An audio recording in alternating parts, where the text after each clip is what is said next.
Assalamualaikum warahmatullahi wabarakatuh. Perkenalkan, saya Nur Rahmah, CGP Angkatan 8 dari UPT SPF SD Impres Balambodong, Kota Makassar. Pada kegiatan ini, saya akan melakukan kegiatan menyebarkan pemahaman dan penerapan pengalaman budaya positif di lingkungan sekolah. Ya, terima kasih atas kesempatan. Pada hari ini saya akan menyampaikan pemahaman tentang budaya positif yang telah saya terima selama mengikuti guru penggerak.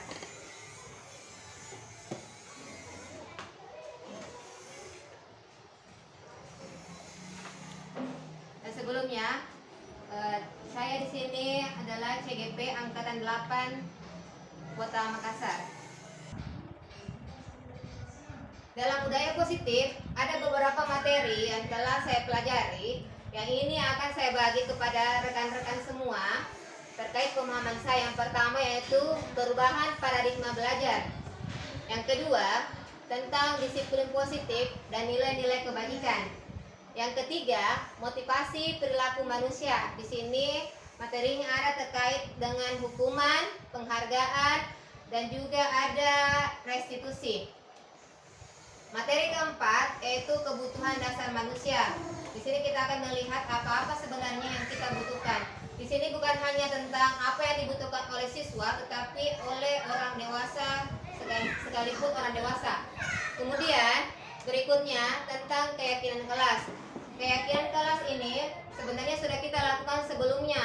Hanya saja sebelumnya itu dalam bentuk tata tertib ataupun kesepakatan kelas yang telah kita buat. Kemudian berikutnya yaitu posisi kontrol guru. Di sini posisi kontrol guru, di sini kita akan membahas tentang bagaimana sikap seorang guru ketika ada masalah terkait dengan peserta didik. Dan kemudian adanya segitiga restitusi. Di sini juga bagaimana cara kita menyelesaikan masalah. Nanti kita akan bahas bersama tentang materi secara keseluruhan.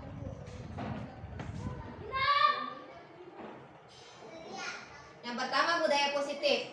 Budaya positif merupakan suatu pembiasaan yang bernilai positif yang di dalamnya mengandung sejumlah kegiatan yang mampu menumbuhkan karakter murid. Budaya positif dapat dimulai dengan melakukan kebiasaan-kebiasaan baik di dalam kelas. Dari kebiasaan-kebiasaan baik ini akan tumbuh menjadi karakter-karakter baik warga sekolah, dan pada akhirnya dari karakter baik itu akan membentuk sebuah budaya positif. Yang pertama, materinya yaitu pembelajaran dengan paradigma baru. Materi ini terkait tidak lepas dari profil pelajar Pancasila.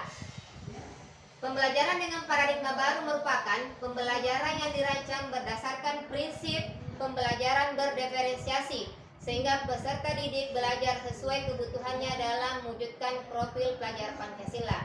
Nah, di sini yang kita ketahui, profil pelajar Pancasila yaitu beriman, bertakwa kepada Tuhan Yang Maha Esa dan berakhlak mulia, kemudian mandiri, bernalar kritis, berkebinekaan global, bergotong royong, dan kreatif.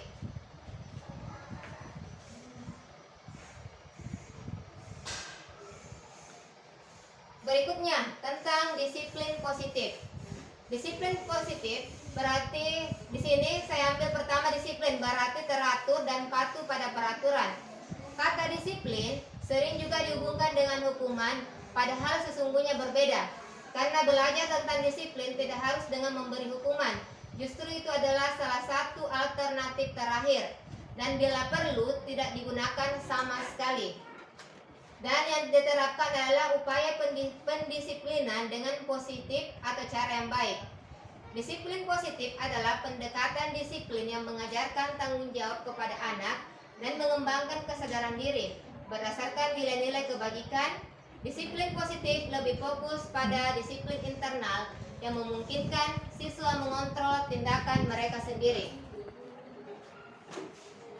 Materi berikutnya yaitu tentang motivasi. Seperti yang kita ketahui, motivasi merupakan dorongan yang timbul pada diri seseorang secara sadar atau tidak sadar untuk melakukan suatu tindakan dengan tujuan tertentu. Di sini motivasi ada 3 menurut Dian Gosen. Yang pertama, motivasi itu karena yang menghindari ketidaknyamanan dan hukuman. Di sini murid melakukan disiplin karena takut dihukum. Jadi di sini dia menghindari yang namanya hukuman. Makanya murid-murid biasa termotivasi untuk misalnya mengerjakan tugasnya ataupun belajar. Yang kedua, mendapatkan penghargaan atau imbalan dari orang lain. Murid melakukan disiplin karena mau mendapatkan imbalan atau pujian. Yang ini yang biasa saya sendiri lakukan, yaitu memberikan imbalan, penghargaan ataupun pujian kepada anak-anak supaya lebih semangat belajar. Yang ketiga, menghargai diri sendiri sesuai dengan nilai-nilai yang diyakini. Di sini murid melakukan disiplin karena sadar akan nilai kebajikan dirinya.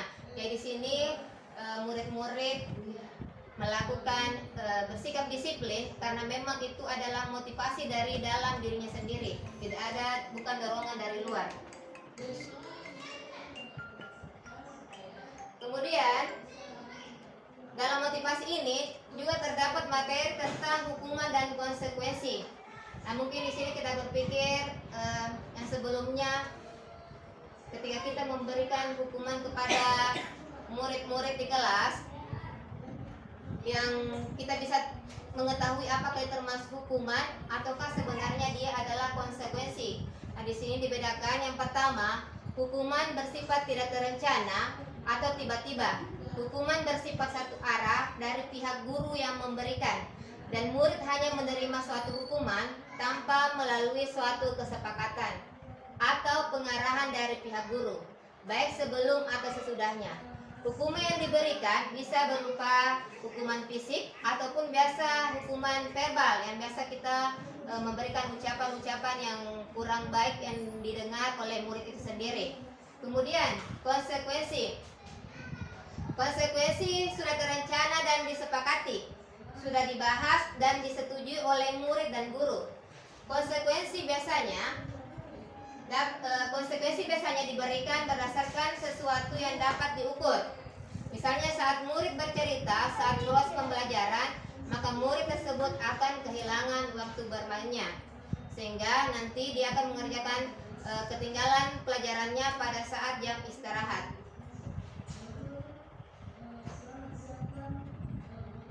Nah, di sini saya menyediakan beberapa opsi pernyataan supaya kita bisa lebih mudah membedakan yang mana yang dikatakan hukuman dan konsekuensi. Konsekuensi tadi itu memberikan hukuman fisik ataupun verbal dan tidak terencana biasanya.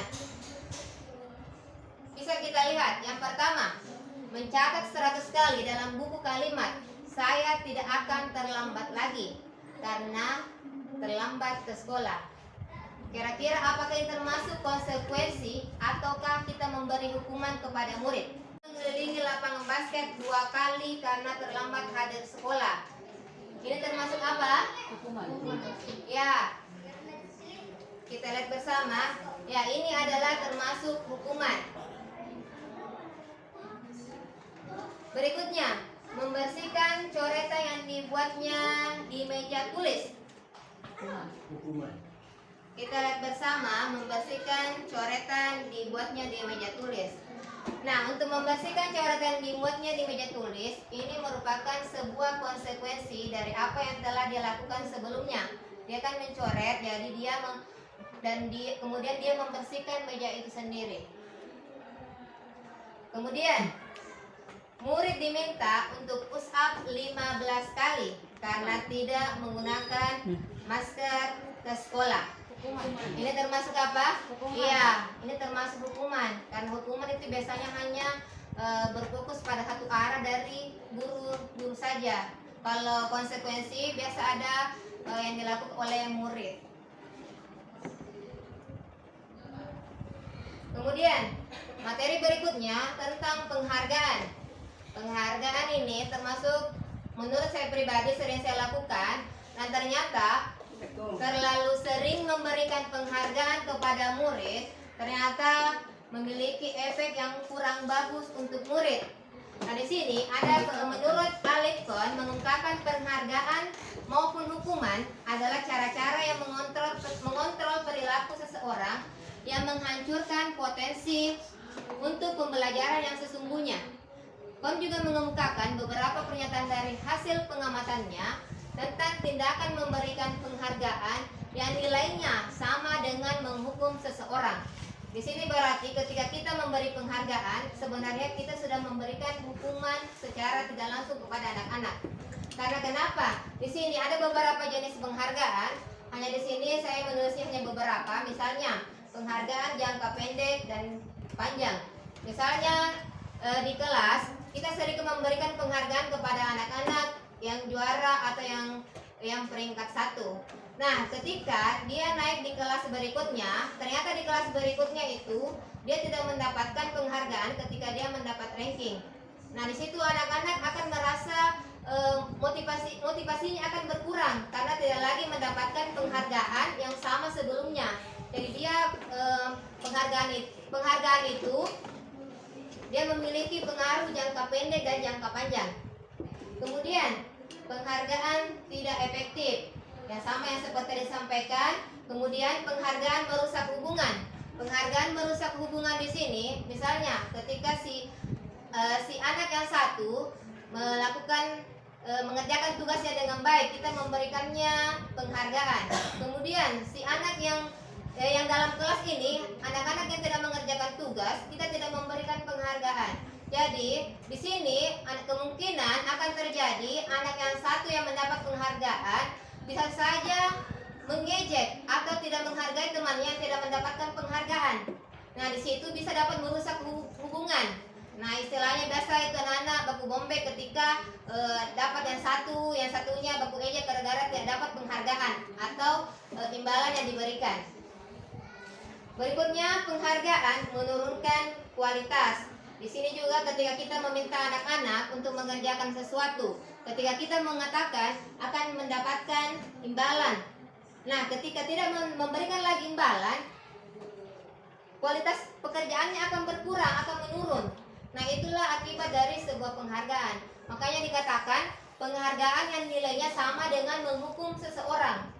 Jadi di sini juga saya baru dapatkan ternyata memberikan penghargaan itu yang penghargaan sesering mungkin itu memiliki efek yang tidak bagus untuk anak-anak. Dan meskipun sesungguhnya memberi penghargaan itu dapat memberikan motivasi, tetapi motivasinya secara eksternal, jadi tidak bertahan lama. Jadi ketika pergantian lagi yang memberikan gurunya, maka penghargaan itu tidak diberikan lagi oleh guru yang berikutnya. Maka dikatakan sama dengan memberi hukuman kepada anak-anak. Berikutnya, kebutuhan dasar manusia. Kebutuhan dasar manusia di sini ada 5. Baik ini untuk anak-anak maupun kita sendiri sebagai orang dewasa. Yang pertama, kebutuhan untuk bertahan hidup. Di sini kita melakukan misalnya kita sebagai guru bekerja agar kita dapat memenuhi kebutuhan hidup kita. Itu adalah kebutuhan bagaimana kita bertahan hidup. Kemudian cinta dan kasih sayang. Kita membutuhkan yang namanya cinta dan kasih sayang di sini. Misalnya kita membutuhkan kasih sayang dari orang tua, dari rekan-rekan, dari teman-teman. Nah, di sini yang dimaksud adalah itu adalah kebutuhan dasar kita. Jadi ketika kita mau dicintai, mau disayangi sama orang lain, memang pada dasarnya itu adalah kebutuhan dasar manusia. Berikutnya, kebebasan. Kebebasan juga di sini juga dibutuhkan oleh orang-orang. Terkadang kita merasa bosan karena disitulah kita membutuhkan yang namanya kebebasan. Misalnya kita mengajar, siswa terkadang mengatakan saya bosan tuh belajar begini-begini terus. Berarti anak-anak itu dia membutuhkan kebebasan karena sudah memulai bosan.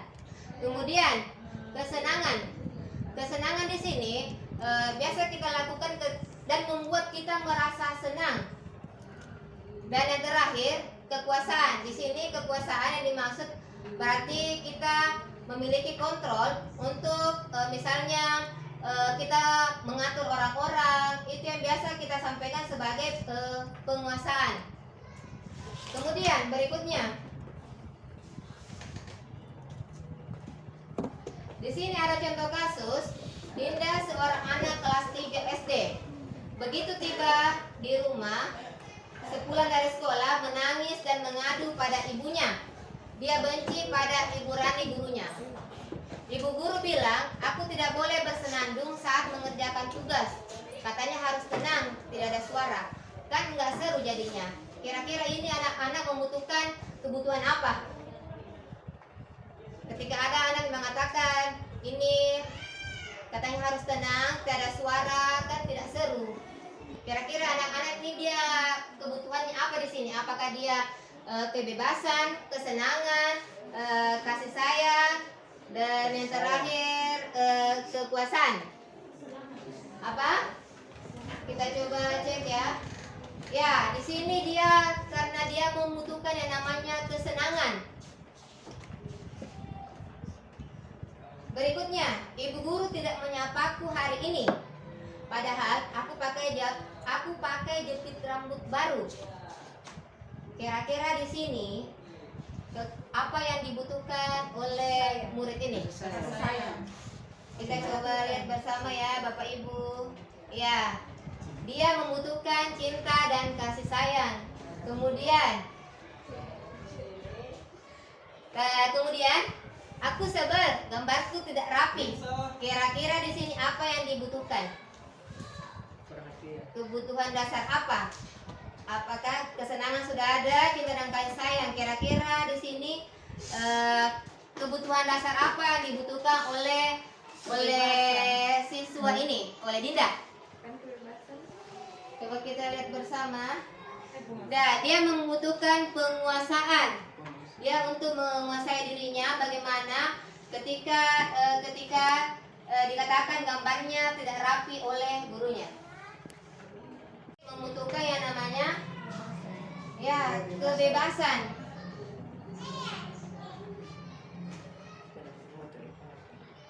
Oke, materi selanjutnya tentang posisi kontrol seorang guru.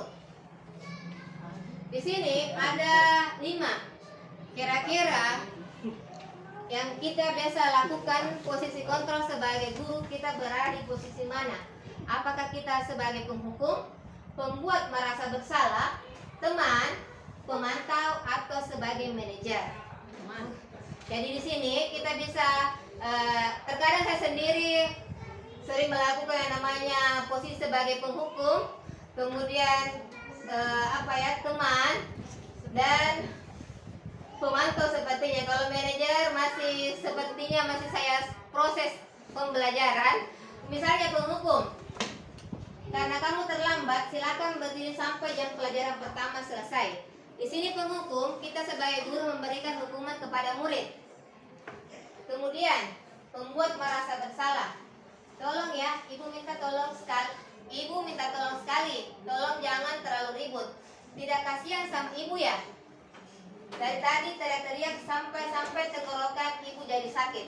Nah, ini juga mungkin biasa, kalau saya sendiri biasa lakukan, karena anak-anak mungkin biasa sampaikan tidak kasihan sama guru ya, berteriak-teriak dari tadi mengajar. Nah, ini yang biasa supaya anak-anak merasa tidak enak, sehingga merasa bersalah. Kemudian teman, biasanya kita menyampaikan seperti ini, kenapa terlambat? Kemarin bisa tepat waktu kok, besok jangan terlambat lagi ya. Jadi di sini tidak ada yang memberikan hukuman, tetapi sebagaimana kita sebagai teman dengan murid kita sendiri. Kemudian yang berikutnya, pemantau. Di sini pemantau hanya sekedar bagaimana melihat perilaku murid, dan kemudian hanya sekedar menyampaikan. Misalnya di sini masih ingat konsekuensi kalau terlambat lagi. Nah, di sini tidak ada kelanjutannya apa kita memberi hukuman atau seperti apa. Dia hanya memantau bagaimana perilaku muridnya. Yang terakhir, manajer, apa kamu menyadari bahwa yang kamu lakukan ini tidak benar? Kira-kira bagaimana agar kita bisa memperbaiki ini? Apa yang bisa kamu lakukan untuk memperbaiki ini? Nah, sebagai seorang guru, kita diharapkan melakukan posisi kontrol itu sebagai manajer. Jadi kita bertanya dulu kepada murid tentang apa yang telah dilakukannya, apakah itu benar atau salah. Nah, di sini bisa kita lihat Bapak Ibu, supaya kedepannya kita bisa tahu apa-apa yang harus kita lakukan ketika murid melakukan sebuah kesalahan dalam kelas. Jadi tidak serta-merta memberikan hukuman kepada anak-anak. Dan meskipun pada dasarnya terkadang secara spontan memberikan hukuman ya, tapi di sini kita diharapkan mampu berlaku sebagai seorang manajer dalam kelas. Materi berikutnya tentang segitiga restitusi. Segitiga restitusi yang baru-baru ini yang saya lakukan, yaitu restitusi adalah proses menciptakan kondisi murid untuk memperbaiki kesalahan mereka sehingga bisa kembali pada kelompok mereka dengan karakter yang lebih kuat. Kemudian tahapan segitiga restitusi, menstabilkan identitas, validasi tindakan yang salah. Yang ketiga adalah menanyakan keyakinan. Di sini yang sering kita lakukan pada segitiga restitusi ini adalah ketika murid melakukan sebuah kesalahan. Misalnya, ketika murid terlambat datang ke sekolah, kira-kira apa yang biasa kita sampaikan kepada murid ketika dia terlambat datang ke sekolah? Nah, kalau sebelumnya yang saya lakukan ketika terlambat ke sekolah, yaitu menanyakan saja kenapa terlambat. Setelah itu, ya diminta tidak mengulanginya lagi, hanya sekedar sampai di situ yang biasa saya lakukan. Tetapi setelah saya melakukan mengikuti pembelajaran segitiga restitusi, ternyata di sini kita meminta yang pertama menstabilkan identitas. Di sini ketika murid melakukan kesalahan, kita tidak langsung memarahi anak tersebut, tetapi yang pertama kita bisa menstabilkan identitas. Misalnya seperti ini, misalnya ketika terlambat, Bu Guru juga sering terlambat. Bu Guru juga pernah terlambat sebelumnya, jadi terlambat masuk kelas. Itu untuk menstabilkan identitas supaya anak-anak kemudian nantinya mau bercerita tentang alasan dia terlambat datang ke sekolah.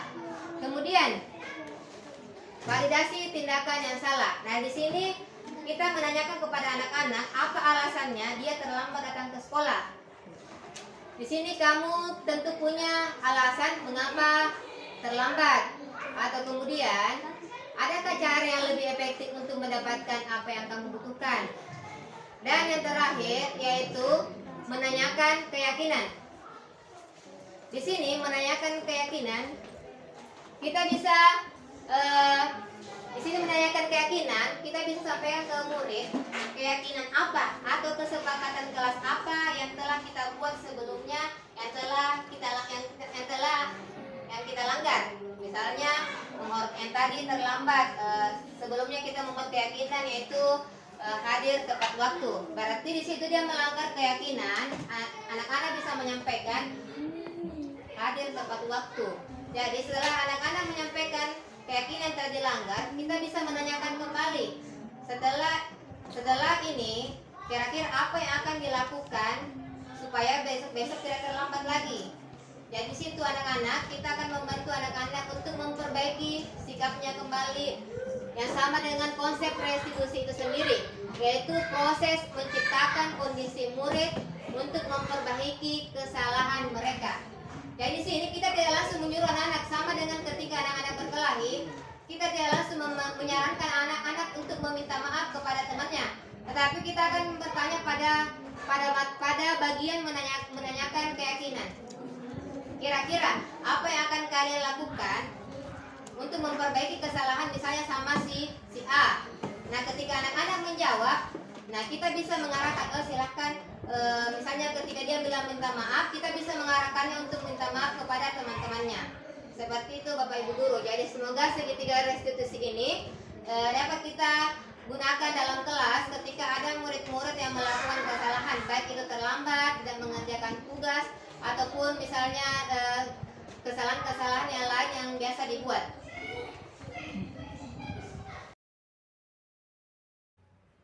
Contoh penerapan segitiga restitusi di dalam kelas.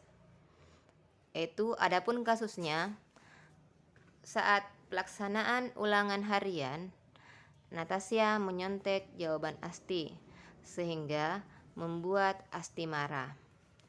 Berikut adalah cara penyelesaian dengan menggunakan segitiga restitusi. Nah, tadi Bu Guru dengar dari guru bidang studi, katanya kamu bertengkar dengan Natasha. Iya Bu, karena Natasha menyontek jawaban saya dan itu biasa dilakukan karena PR dan selesai. Oh, seperti itu. Jika ibu guru di posisi kamu, ibu juga akan melakukan hal yang sama, karena ibu tidak suka jika jawaban ibu dinyontek oleh orang lain. Lalu, apa yang kamu lakukan dengan Natasha? Saya marah-marah sudah selalu melempar Natasha. Wajarlah dia kamu merasa marah. Guru menghargai karena kamu tidak memukul teman. Sekarang coba pikirkan, apakah yang kamu lakukan sesuai dengan tindakan kelas kita? Kira-kira tindakan kelas apa yang telah kamu langgar? Saling menghormati dan menghargai. Betul nak? Menurut kamu, menghormati orang lain itu penting atau tidak? Jadi, keyakinan kelas apa yang harus dilakukan ketika kamu sedang marah? Harus lebih sabar dan tidak melempar barang orang lain. Jika ada yang menyontek saya akan melapor ke ibu atau polisi. Tepat nak. Jadi jika ada yang menyontek, silakan melaporkan ke guru atau bidang studi yang terkait. Oke, tetap semangat dan silakan kembali ke kelasnya.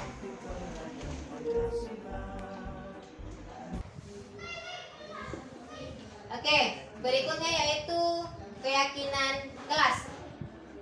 Keyakinan kelas yang seperti tadi saya sampaikan sebenarnya pernah kita lakukan. Hanya saja di kelas itu kita tempel dalam tulisan tata tertib sekolah. Nah, di sini kita akan menempelnya dalam bentuk keyakinan. Keyakinan itu sebenarnya berasal dari kesepakatan kelas yang telah dibuat. Jadi di sini kita diharapkan untuk membuat kesepakatan kelas terlebih dahulu atau kesepakatan sekolah. Apa-apa yang akan kita sepakati di sekolah, kemudian kita juga berlakukan dalam kelas bersama dengan murid-murid. Jadi bukan kita yang langsung menentukan, yang pertama harus begini, yang kedua harus begini, tidak. Tetapi kita meminta saran dari peserta didik untuk menuliskan kira-kira apa, kira-kira aturan atau kesepakatan bersama yang akan kita lakukan selama setahun ini dalam kelas. Itu yang harus kita lakukan. Kemudian yang membedakan dengan aturan dengan keyakinan kelas itu sendiri, keyakinan kelas itu dibuat dengan menggunakan kalimat-kalimat positif. Biasanya kita membuat tidak boleh terlambat. Jadi kita mengubahnya dalam bentuk kalimat positif.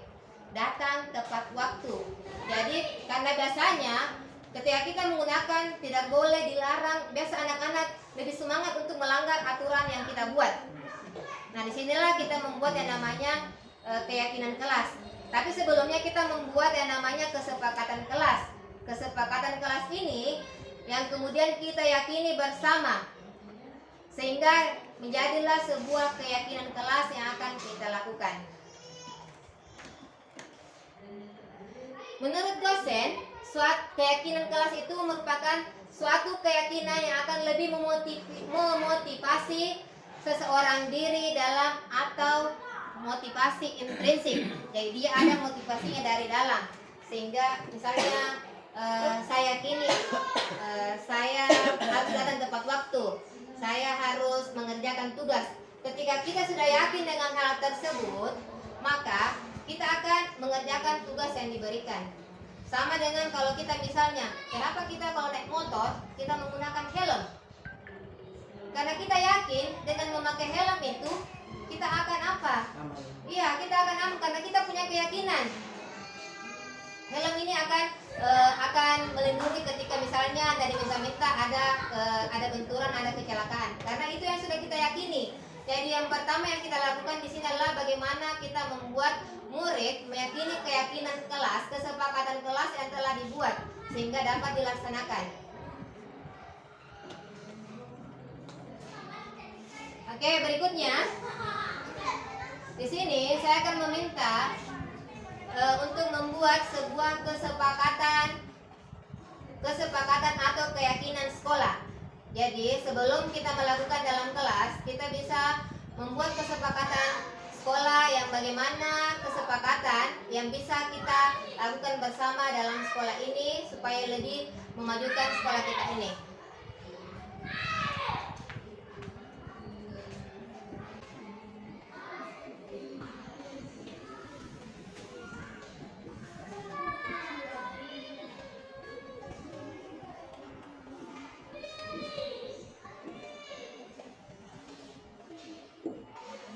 Nah, di sini akan meminta Bapak Ibu untuk ke depan kira-kira kesepakatan apa yang akan kita lakukan bersama. Kemudian nanti kita akan yakini bersama untuk menjalankan kegiatan tersebut. Oke, saya mulai mungkin bisa ke depan untuk menuliskan kesepakatan kelas yang akan dibuat. Ini nantinya Bapak Ibu bisa melakukan di kelasnya masing-masing untuk membuat keyakinan kelas bersama murid-murid. Jadi tidak lagi menggunakan tidak boleh seperti ini, tapi kita bisa mengubahnya dalam bentuk kalimat-kalimat positif. Siapa yang duluan yang mau maju ke depan, ya silakan. Salam. Ya.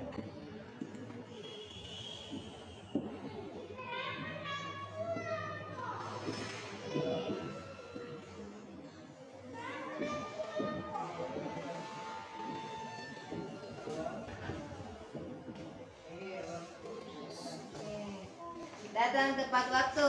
Kemudian masih ada lagi yang lain?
Oke, yang kedua menjaga kebersihan diri sendiri, kelas dan lingkungan sekolah. Silakan yang berikutnya bisa maju ke depan. Kita tuliskan apa saja karena tidak semua yang kita buat kesepakatan ini nanti kita bersama-sama bisa membuat secara mendetail. Oh, yang ini yang bisa kita lakukan. Jadi menuliskan saya dulu bagaimana pendapat teman-teman kesepakatan kelas yang akan dibuat.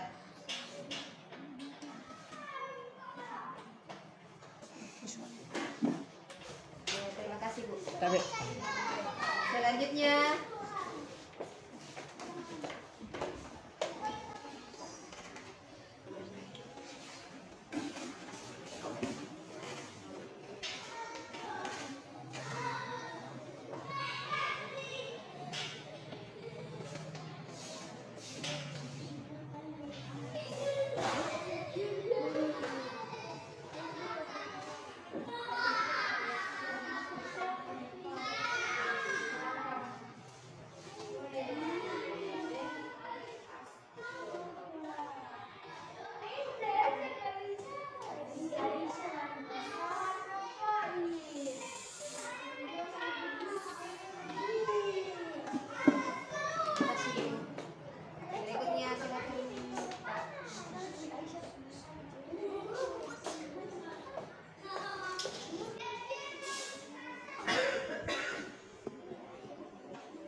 Ya, inilah tadi, misalnya yang pertama, datang tepat waktu. Nah, datang tepat waktu ini apakah sudah menggunakan kalimat positif? Sudah menggunakan kalimat positif? Bisa ya, jadi ini bisa kita gunakan misalnya dalam kelas nanti. Datang tepat waktu atau datang sesuai dengan jam masuk dan jam pulang. Kemudian yang kedua, menjaga kebersihan diri sendiri, kelas dan lingkungan sekolah. Nah, ini juga bagaimana? Bisa ya? Ya, di sini menjaga kebersihan. Kalau kita tidak menginginkan terlalu panjang, kita bisa saja menuliskan menjaga kebersihan kelas dan lingkungan sekolah. Kemudian yang ketiga, belajar bersungguh-sungguh.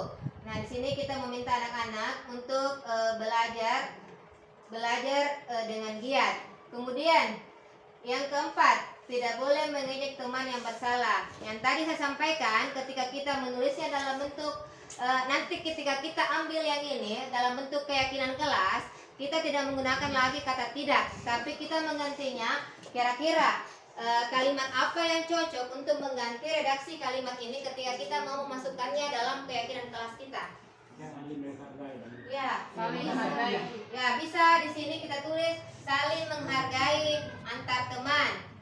Kemudian berpakaian rapi atau disiplin. Jadi di sini kita bisa mengambilnya berpakaian sesuai dengan seragamnya, dan kemudian kalau saya buat itu kemarin berpakaian rapi dan sesuai dengan misalnya sesuai dengan kostumnya yang hari Senin, Selasa sampai hari Sabtu. Iya, sesuai dengan hari sekolah. Dan terkadang anak-anak itu rapi tapi bukan dia tidak pakai sesuai dengan harinya. Pakai batik hari apa, pakai baju putih hari apa, yang seperti itu yang dimaksud di sini. Makanya di sini kita meminta saya meminta atau mengharapkan dari apa yang telah kita buat ini kesepakatan sekolah, kemudian nanti kita bisa buat dalam kelas. Biasanya kalau anak-anak terlalu murid banyak di kelas, kita bisa memberikannya yang note itu yang warna-warni. Mereka bisa menempelkan di papan tulis satu persatu supaya kita tidak lama menulisnya satu persatu ketika mereka mau berpendapat. Jadi nanti itu kesepakatan yang dibuat kita saring yang mana kira-kira yang sama. Misalnya tadi ini tidak boleh mengejek, ada lagi yang tulis tidak boleh mengganggu orang lain. Jadi kita bisa satukan saling menghargai poinnya. Jadi seperti itu Bapak Ibu guru yang untuk materi hari ini. Proses perumusan kesepakatan kelas yang kemudian diyakini menjadi sebuah keyakinan kelas. Oke, Assalamualaikum warahmatullahi wabarakatuh.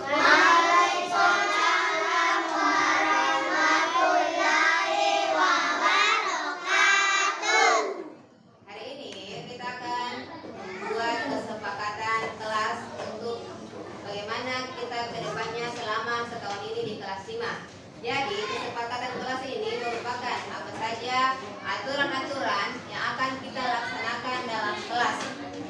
Ya, jadi yang sebelumnya misalnya kita laksanakan tidak boleh terlambat datang ke sekolah. Jadi untuk di kelas 5, guru meminta dari anak-anak semua untuk menuliskan apa saja kesepakatan kelas kita.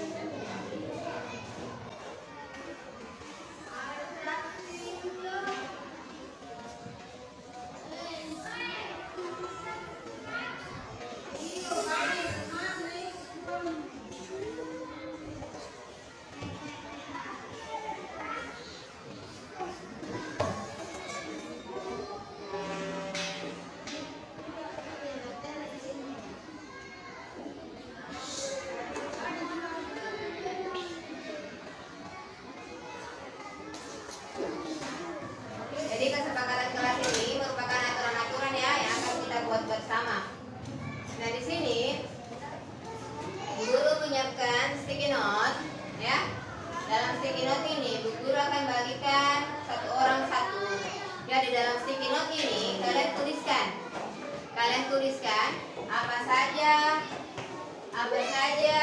kesepakatan kelas yang akan kita buat bersama. Misalnya ada yang menuliskan misalnya tidak mengganggu teman saat belajar. Misalnya, boleh yang lain, silakan kalian pikir kira-kira apa yang harus kita lakukan dalam kelas. Atau misalnya datang tepat waktu.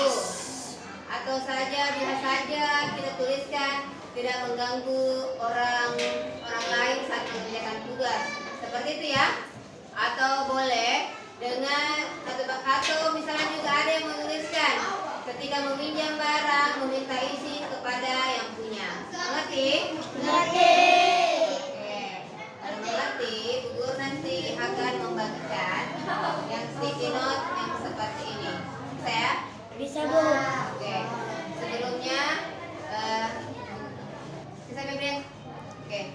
Ini silakan dituliskan.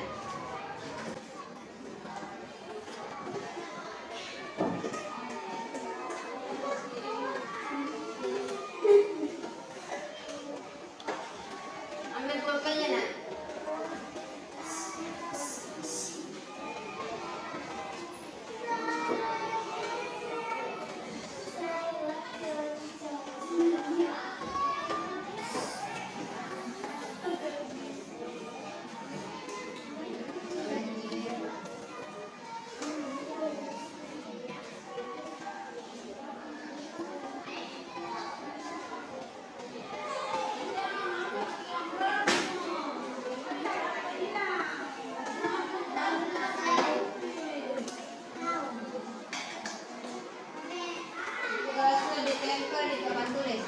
Silakan dituliskan.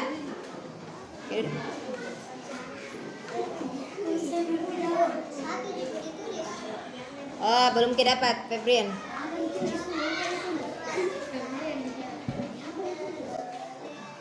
Oke, boleh tulis 2. Yang tadi aturan-aturan kelas yang akan kita buat bersama. Boleh sampai 2 tersembarang ya, Nak? Boleh. Silakan menulis. Tulis pakai dulu, Bu Guru lihat.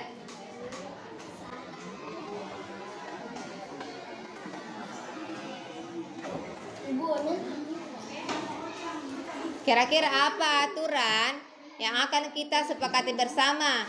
Mana pulpen tak? Cari ke pulpen, Nak.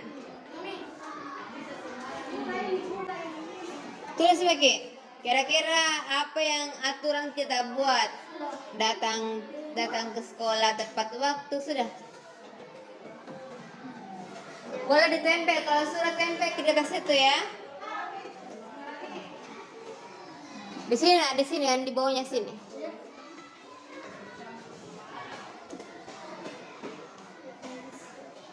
Oke.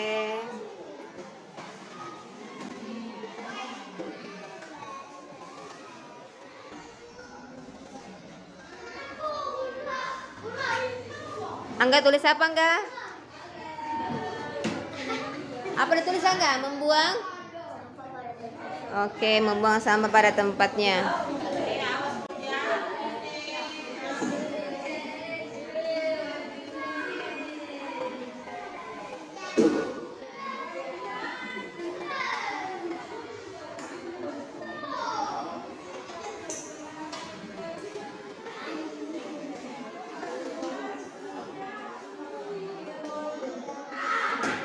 Apa ditulis mana? Jangan mengganggu. Apa? Jangan mengganggu saat belajar.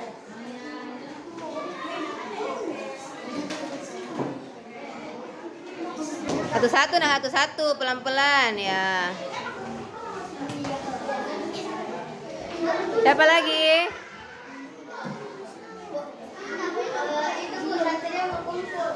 Boleh Satria maju.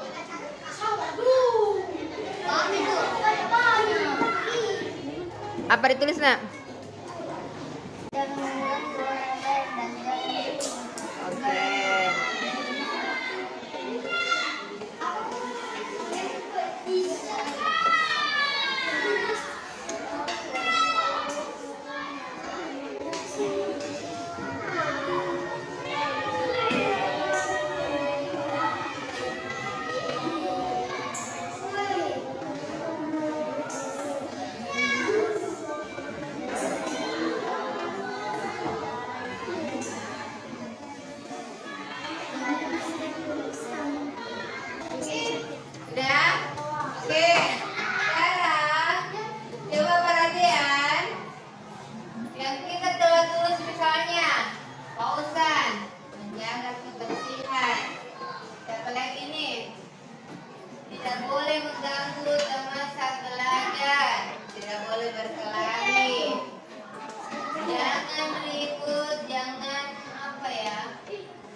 Jadi satu lagi, jangan apa ini?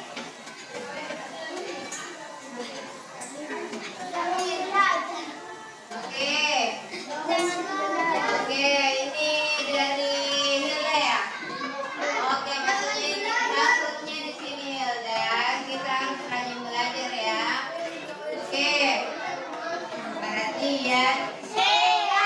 Dan di sini ini adalah kesepakatan kelas.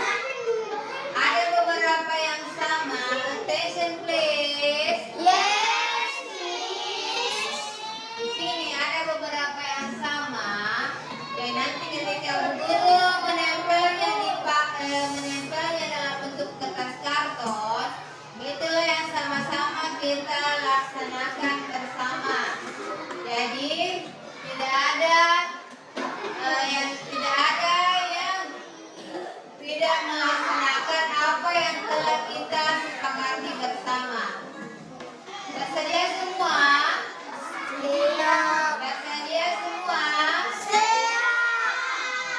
Oke, yang lain keluar dari tempatnya masing-masing ya. Hati-hati pada di tempatnya. Hati-hati pada di Hilda. Oke. Nah di sini ada beberapa poin yang berbeda dari temannya. Misalnya yang pertama apa? Kurang di sini jaga kebersihan.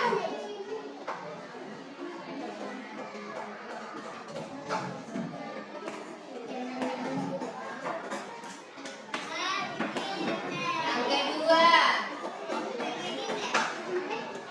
tidak boleh mengganggu teman. Itu sama dengan kalau kita menghargai orang lain, ya. Di sini kita bisa menuliskan menghargai guru, menghargai teman. Ketika temannya melakukan sesuatu, kita tidak boleh langsung memarahinya, menegurnya. Tapi kita harus menghargai orang tersebut. Sama dengan ketika guru menjelaskan, yang harus saya lakukan adalah mendengarkan dengan baik apa yang guru sampaikan. Itu namanya bagian daripada menghargai. Kemudian berikutnya, membersihkan. Melaksanakan sedikit ya.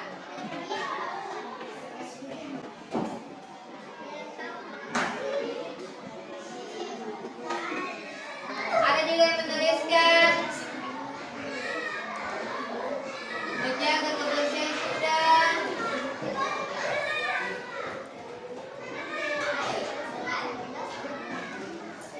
Oke, datang tepat waktu.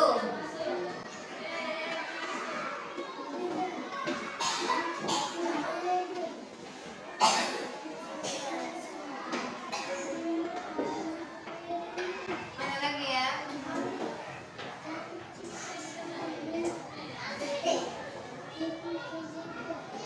Oke, yang ingin guru tambahkan di sini, ketika meminjam barang orang lain, kira harus apa ketika meminjam? Apa? Iya, kita harus meminta izin. Dan ketika sudah dipakai harus bilang apa? Iya.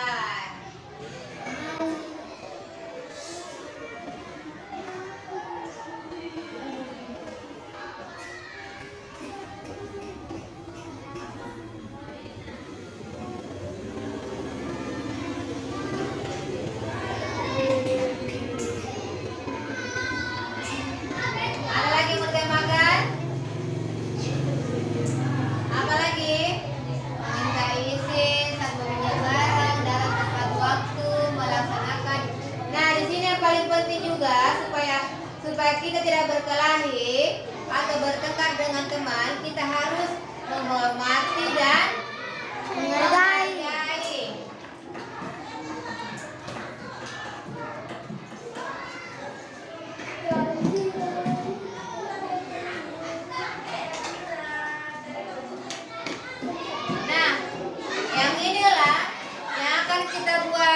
menjadi sebuah keyakinan kelas. Tahu keyakinan kelas? Tahu. Yang mana coba keyakinan kelas? Enak? Iya, dia bersama dengan peraturan, tetapi untuk kelompok satu coba perhatikan, kelompoknya enggak. Jadi di sini kita diminta untuk melaksanakan apa yang telah kita sepakati bersama. Bagaimana untuk ini? Sepakat? Sepakat. Jadi kalau sepakat, kita harus berusaha untuk tidak melanggarnya. Misalnya datang tepat waktu. Jadi kita harus berusaha untuk datang sebelum jam berapa? Iya, harus berusaha datang sebelum 7.30. Dan pada saat istirahat, kita istirahat. Pada saat masuk, silakan kembali ke kelas meskipun tidak mendengar bunyi bel. Tapi ketika jam berapa kita masuk? 10. Jam 10. Ketika jam 10 silakan masuk ke dalam kelas. Ya, sampai sini sudah mengerti? Oke, kalau sudah mengerti, kita akan melaksanakan keyakinan kelas apa yang telah kita buat bersama. Sampai cukup sekian. Wassalamualaikum warahmatullahi wabarakatuh. Waalaikumsalam warahmatullahi wabarakatuh. Berikut ini merupakan hasil dari kesepakatan kelas yang kemudian kita jadikan sebagai keyakinan kelas, khususnya di kelas 5. Yang pertama, tepat waktu masuk dan keluar kelas. Kedua, melaksanakan piket dan menjaga kebersihan kelas. 3. Berpakaian rapi dan sesuai setiap hari. 4. Mendengarkan penjelasan guru dan mengerjakan tugas. 5. Menghargai dan menghormati guru dan teman. Yang keenam, izin ketika hendak meminjam barang dan berterima kasih setelah selesai digunakan. Assalamualaikum warahmatullahi wabarakatuh. Perkenalkan, nama saya Aisyah Putri Kirana dari kelas 5. Dengan keyakinan kelas yang kita buat membuat kita semakin tertib. Assalamualaikum warahmatullahi wabarakatuh. Nama saya Arman Syaputra dari kelas 5. Dengan keyakinan kelas membuat kita saling menghormati dan menghargai guru dan teman-teman. Untuk materi hari ini, jika ada yang ingin ditanyakan, saya persilakan. Silakan Ibu, apakah memberi tanggapan, tambahan atau sebagainya? Terima kasih atas kesempatan yang diberikan kepada saya. Tadi materinya ini adalah pendekatan positif, Budaya positif. di lingkungan sekolah ya. Iya. Bagus mungkin karena dari tadi adik Ibu Nur sudah mempelajari materi ini. Ada bagusnya mungkin kita karena ini kan dianggap adalah sesuatu perubahan yang bagus ya untuk sekolah. Bagus mungkin kita terapkan dalam setiap kelas sehingga ada perubahan yang positif buat sekolah kita, sehingga di mana terlalu banyak yang pandangan-pandangan negatif yang ada di lingkungan sekolah kita ini, karena kebetulan kita ini kompleks, yang namanya kompleks pasti ada persaingan Bu ya.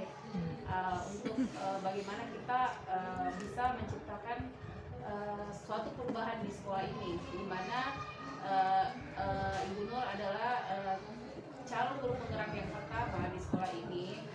Semoga itu bisa merupakan titik terang yang bagus buat sekolah kita Bu ya, supaya ada perubahan dan kedepannya lagi. Saya harapkan kepada teman-teman dengan adanya kegiatan CGP ini bisa memotivasi kita untuk merubah cara kita yang monoton, yang dulu cara monoton kita yang mengajar, seperti bagaimana kita rubah, bagaimana kita bisa bersaing ya dengan sekolah-sekolah lain, walaupun mungkin sekolah kita ini kecil, tapi kita harus membuktikan kepada orang bahwa sekolah kecil bukan berarti ilmu yang guru-guru miliki dalam sekolah itu kecil pula ya. Kita harus membuktikan bahwa kita bisa memberikan yang terbaik terutama untuk peserta didik dan sekolah dengan adanya kerjasama yang baik mungkin ya. dan bukan berarti kita tua tapi kita malu bertanya yang lebih muda, enggak ya, supaya itu bisa merubah manage kita ke depannya untuk menjadi lebih baik lagi seperti itu. Dan kami sangat bersyukur dengan adanya kegiatan seperti ini di sekolah, sehingga bisa membangkitkan semangat kita untuk lebih baik lagi di sekolah ini seperti itu. Dan sudah ada bayangan bahwa oh, selama ini kita menggunakan kata-kata seperti ini yang harus diganti seperti tadi ada kesempatan sekolah begitu. Kita kan sering menggunakan itu kata tidak boleh dan tidak boleh seperti itu ya. Yang biasanya kita lakukan ya. Mungkin seperti itu, dan ini sudah bagus dan sangat memotivasi buat kita pengajar, pendidik untuk menerapkannya di dalam kelas. Dan kemudian kita sebagai pendidik itu, di mana yang saya ketahui sedikit karena saya belum masuk di tempat posisinya Bu Nur ini CBP, tapi insya Allah akan kesini juga. Bagaimana hanya buka buku, buka halaman ini, tetapi anak-anak itu kita memberikan mungkin kita banyak kekurangan di sekolah ini, di mana sarpernya yang tidak memungkinkan, yang mungkin seperti ini ya, kita tidak mempunyai proyektor. Dan sebenarnya ini kan dengan adanya proyektor seperti ini, anak-anak bisa langsung melihat langsung bahwa kita bisa memberikan contoh konkret ya, sehingga memudahkan kita untuk memberikan materi pembelajaran di kelas. Jadi kita sebagai guru dituntut untuk lebih kreatif ya, kreatif dalam hal bagaimana menciptakan pembelajaran menyenangkan di kelas. Nah seperti itu, dan mungkin ada bagusnya mungkin kita melakukan sharing seperti ini, bagus. Kita memberikan masukan kepada teman-teman, oh seperti ini bagus, oh kita perlu seperti ini, sehingga bagaimana anak-anak itu bersekolah itu rindu dengan sekolah, rindu dengan gurunya. Kan anak-anak yang kita hadapi selama ini kan anak-anak kadang yang datang cuma setengahnya, ya gimana lah, kita menciptakan itu sekolah yang betul-betul anak-anak yang merindukan kita gitu, selalu pengen terus belajar, sehingga kita juga kalau artinya satu sama lain kompak sebagai pendidik, insya Allah siswanya juga akan seperti itu. Jadi kedepannya saya harapkan kepada teman-teman sekedar saran dan sharing, kita lebih, artinya kita harus selalu saling bertukar pikiran, bertukar wawasan, sehingga mungkin itu bisa lebih meningkatkan semangat kita untuk lebih menjadi pendidik yang lebih profesional lagi ke depan dan menjadi guru yang menyenangkan. Seperti itu mungkin masukan saya. Terima kasih banyak Bu.